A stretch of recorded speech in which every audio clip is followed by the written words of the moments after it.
Hi everyone, this is Hector with HPL Go, and today I am going to bring you 3 questions that I want you to ask yourselves. What is the best video game to buy for my kid?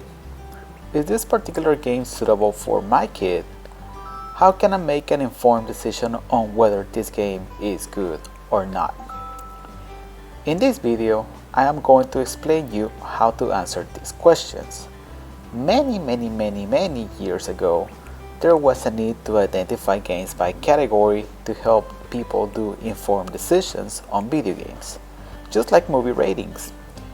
That is, when the Electronic Software Rating Board, or ESRB, was created to ensure that video games had proper classifications. Let's begin. There are categories that classify video games, and these are the most common. The first one is E for everyone. This rating is to ensure content is generally suitable for all ages.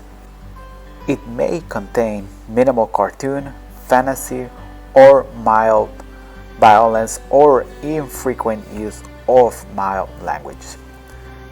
There is a subcategory rated E plus 10 that contains the same description except that is recommended for ages 10 and up. Here we find games such as Animal Crossing, Super Mario Brothers, Pokemon games. In second place we have Teen. This rating is to ensure content is generally suitable for ages 13 and up. It may contain violence, suggestive themes, crude humor, minimal blood, simulated gambling, and or infrequent use of strong language.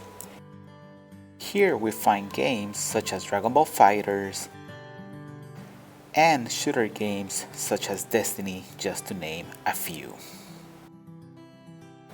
Third, we have Mature. Content is generally suitable for ages 17 and up. It may contain intense violence, graphic content, and or strong language.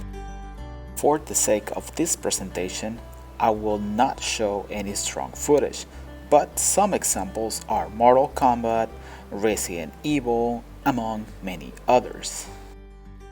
Finally, we have a category called Rating Pending, or RP, where a game that has yet to be assigned a final rating usually appears only on advertising, marketing, and promotional material related to video games that is expected to carry a rating.